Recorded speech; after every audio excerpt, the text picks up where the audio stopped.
So there's another thing that I want to talk about. I watched the video on Alex O'Connor's channel recently. I think he uploaded a video explaining why he got riled up in the debate with William Lane Craig. And I want to point this out, and I'm pretty sure I'm not the only one, okay? Am I the only one who has noticed that, like, Christians specifically weaponize anger all the time?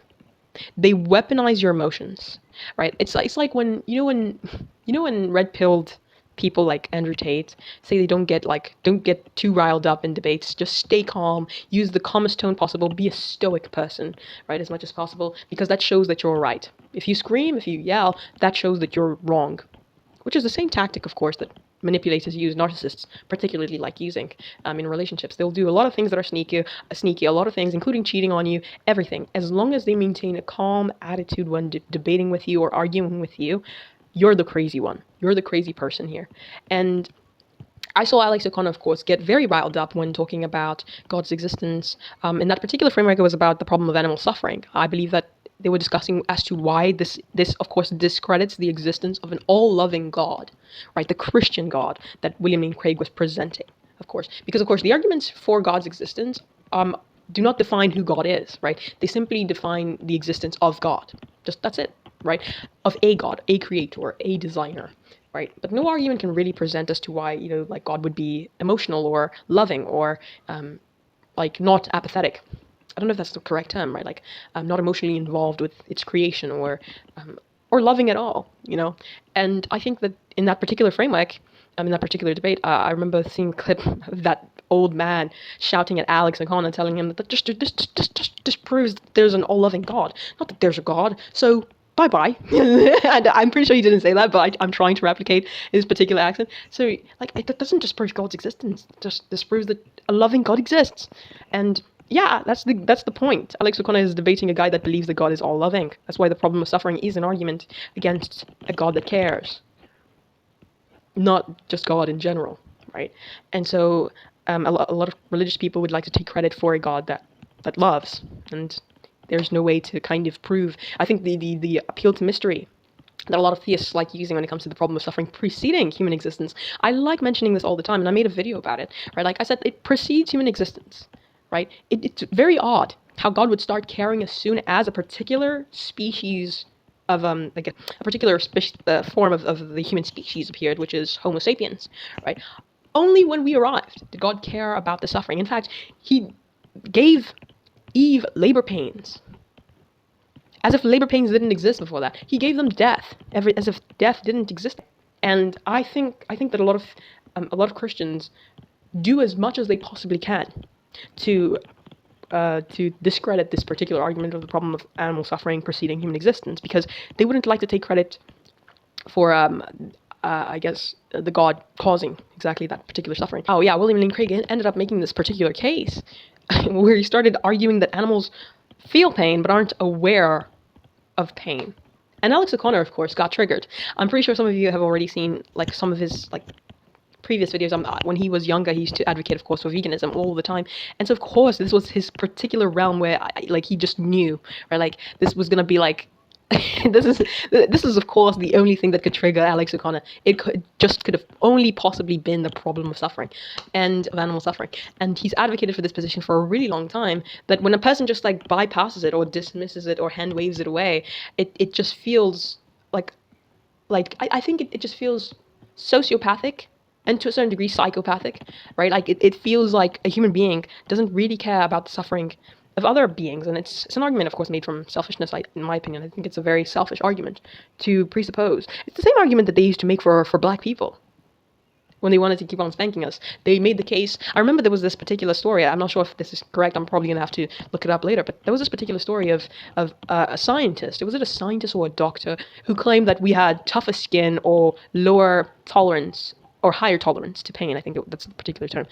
Higher tolerance to pain than others, than white people. And that's exactly why we continued on being spanked, and there was no problem with us being spanked, because we didn't feel it. They didn't give us anesthesia. In fact, for a lot of women who gave birth, who were black women, they'd just get stitched up without anesthesia, because of course they had scientific evidence that we didn't feel any pain, or more pain than white people. Same thing.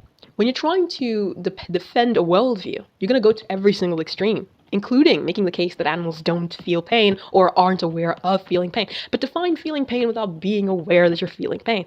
Define an animal who, for instance, is traumatized and is running away from a particular person or a particular, because dogs have this instinct as well, right? Like there are people who they can't hang around because they remember their abusive behavior, right? Oh, but they aren't aware at all, right? Like, of course, they just have the instinct to run away from abuse, but they're not aware of the abuse itself, or the feeling of abuse itself.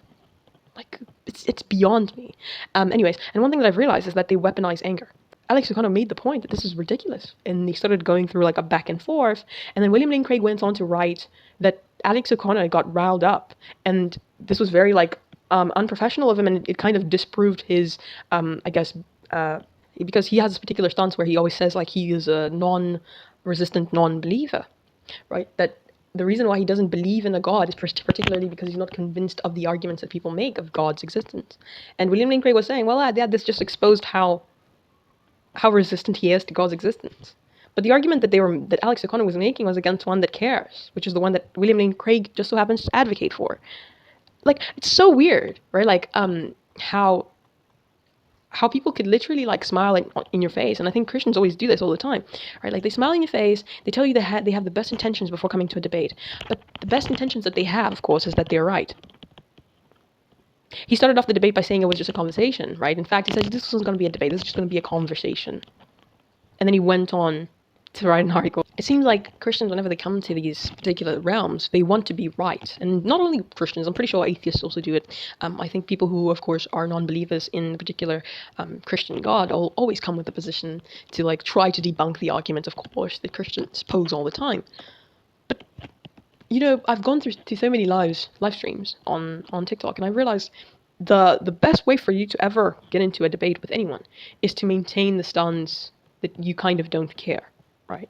And not necessarily having so much emotions involved, because that's what they want. In fact, you have to come in smiley. And that's exactly why Alex O'Connor became a fan favorite, right? He became a fan favorite because he always came to the debates very calm, very like, he would grant some arguments sometimes, and he would be just very kind. And whenever asked, oh yeah, what was your favorite debate opponent? He even mentioned once Trent Horn, which is a Catholic apologist, doesn't have the best views in my opinion. But he still always gave credit to Christians whenever he came to debate with them. And it was always good faith.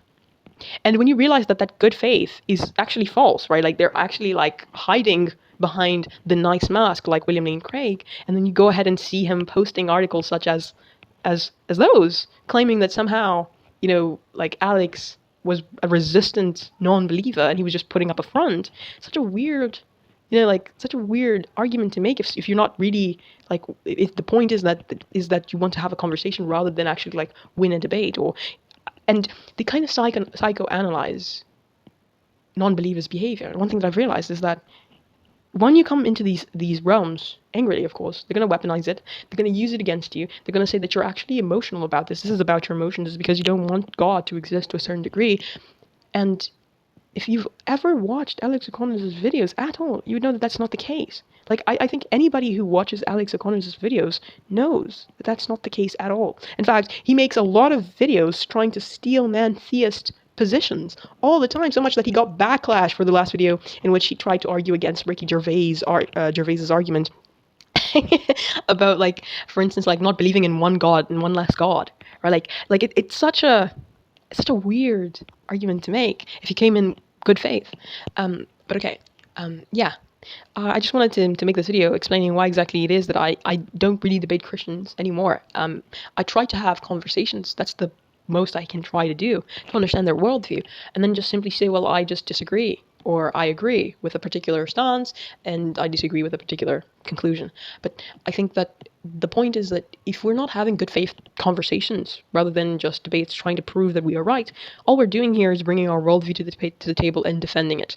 And we're not really kind of trying to rationally think. For instance, I like thinking about like the philosophers, right? I like looking at Hume and Thomas Aquinas and all of these philosophers always had counter arguments to each other's points. They would always sometimes they would grant the positions that were kind of right. And they wouldn't feel, I guess, threatened by that because their job was to think. Not to come to a conclusion, maybe, but to think. Some came to a conclusion, of course, but to think. The point was to think, ask more questions, maintain more skepticism for your worldview. And yeah, I don't know, I just wanted to make that video, and I'm going to post this right now.